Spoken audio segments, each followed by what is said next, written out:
Хәерле көн, әссәламу алейкум, хөрмәтле тыңлаучыларым. Бүген сездән килгән сораулар нигезендә бәйтләр турында сөйләмәкче булам. Һәрбер районда, һәрбер авылда үзенең җырчылары, шагыйрьләре, бәйет чыгаручылары була. Һәм алар арасында иң популяр һәм иң хөрмәткә лаеклы кешеләр әлбәттә бәйет чыгаручылар.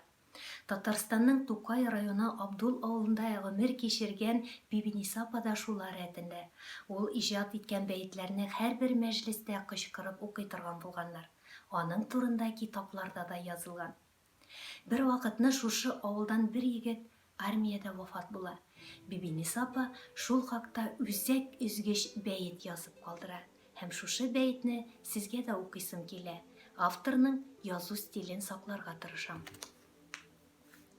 Солдатта үлгән Рамил бәйте дип атала ул. Мине күреп калыр өчен бөтен халыклар җыелды. Бөтен халык җыелгачтын миңа бик авыр тоелды. Әнекәем минем өчен өзелер бит бәгырьләрең. Бик сагынсаң җаныма кил, билгеле бит каберләрем. Сандугачлар кунып сайрый бакчадагы каеннарга, әнекәем жәллим сине, салдым сине тирән кайгыларга. Уйнап килеп эшләдек бит машиналар арасында, төнлә җаннарым калмады, 3-5 минут арасында. Беләм, әнкәй, авыр сиңа күрешүне өмет иттең, хәлләремне белер өчен хатларымны өзелеп көттең. Көтмә, әнкәй, минем хатны, үлем килде бит балаңа, җөрәгем шиксез әрнеп, түзә алмадым җарага. Аклы ситсы күлмәгемнең таба алмадым ишләрен, үле гәүдәм кайтып кергәч, әнкәй бәгырем, син нишләдең? Эшкә чыгып киткән чакта үләремне белмәдем, вакытсыз үлем бар икән, туганнарны да күрмәдем. Җырлап җыри идек кабинаның эшләрендә, үләсемне белмәдем шул 5 минутның эшләрендә. Караватларга салдылар минем зифа буйларымны, әнекәем уйлагандыр, күрермен дип туйларымны. Зыйратта сайрый торган мин жараткан бер кош булыр. Чәй эчәргә утырсагыз, минем урыным буш булыр. Әнекәем керләр жусаң, юксынырсың күлмәгемне, җәй көнендә кошлар сайрап, өзәрләр бит үзәгеңне. Миннән калган киемнәрне бик кадерсезләп җөртмәгез, кайтыр җирләргә китмәдем, кайтыр дип өмет итмәгез. Әнекәем дип мин кычкырдым, ишеттеңме, әнекәем, чит илләрдә вафат булды синең газиз бәбәкәең. Армиягә киткән чакта урадым мин урамнарны, хөрмәтләп озаттылар бит, бәхиллим мин туганнарны. Бәләкәй малай чакларда вафат булды әтикәем, ташламадың, кимсетмәдең, рәхәт яшә, әнекәем. Мин киткәндә агачлар да шаулашып башын иделәр. Кайта алмыйсың, Рамил, бәхилләшик диделәр. Канатларын салып сайрый бер кош агачның башында, кара гүргә керде башым, 19 yaşım башында. Менә җитәр җәй айлары, җәшелләнер каберләрем, кил, әнием, килми калма, сине көтә бәгырьләрем. Әнекәем, сиңа бүләгем, кара сатыннан күлмәгем, тәрбияләп үстердең дә, миннән бер файда күрмәдең. Минем тыңлаучыларым арасында да балаларын солдатка озаткан аналар, аталар бар.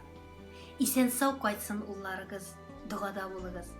Сезнең игътибарыгызга солдат анасы Илсияр апаның нәсихәте.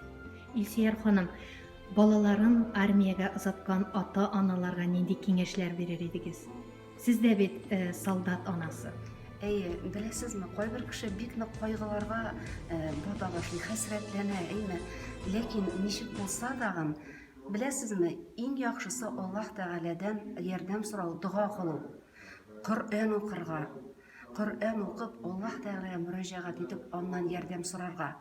Вакытыңны жәлләмәскә, төнлә белән дә уянып, Коръән сүрәләре укып, зикрләр әйтеп, бик күп Аллаһ Тәгалә белән сөйләшеп, улыңа җиңеллекләр сорарга. Я Раббым, мин улымны ничек яратам, син дә аны шулай ярат. Мин улымны ничек кызганам, син дә аны шулай кызган. Үзеңнең рәхмәтең белән төреп ал. Улымның янына акыллы, кешелекле, тәүфиклы иптәшләр куйып, грамоталы, акыллы, кешелекле җитәкчеләр куйып, һәм үзенең дә күңеленә иман нуры сал, кешеләргә карата шәфкатьле булсын дип. Я Раббым, аны хезмәтен җиңел әйт.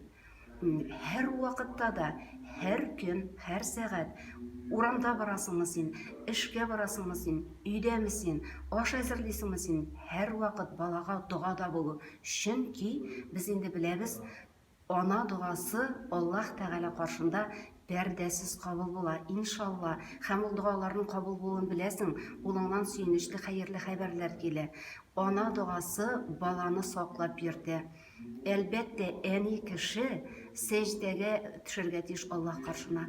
Әгәр дә кемдер намазда түгел икән, намазга басып, намазны укып, Аллаһ Тәгаләдән сорарга кирәк. Шулай булганда барысын да хәл итә. Авыр хәлләрдә булырга мөмкин. Армиядә ул җиңел эш түгел, әмма ләкин сабырлык белән, түземлек белән Аллаһ Тәгаләгә дуа кылып, хәерлесен бир дип сорау хәерле җиңеллекләргә китерә. Аллаһ Тәгалә бөтен аналарны, бүгенге көндә кемнең баласы армиядә, мин бөтенесенә дуа кылам гадәттә. Армиядә, бүгенге көндә Россия армиясендә хезмәт итә торган бөтен малайларга, егетләргә барысына да тәүфик бир. Бер-берсенә карата шәфкатьле булсалар иде, бер-берсенә карата кешелекле булсалар иде, тәкәбберлектән саклаларны, бер-берсеннән сүз белән дә, кул белән дә рәнҗетмәсеннәр иде дип. Шуның белән бәхетле, тәүфиклы булсалар иде дип. Улыма да әйтәм, улым, беркемнең дә әйберне ялгышта кагыла күрмә, авыр сүзләр әйтә күрмә, чөнки ул кемнеңдер баласы, ана кеше дуа кыла баласы өчен. Син аны гына түгел, әнисен дә рәнҗетүең мөмкин дип. Әлхәмдүлиллаһ инде. Шәфкатьле булып, армиядән барысы да исән сау булып, тәүфиклары белән әйләнеп кайтсыннар.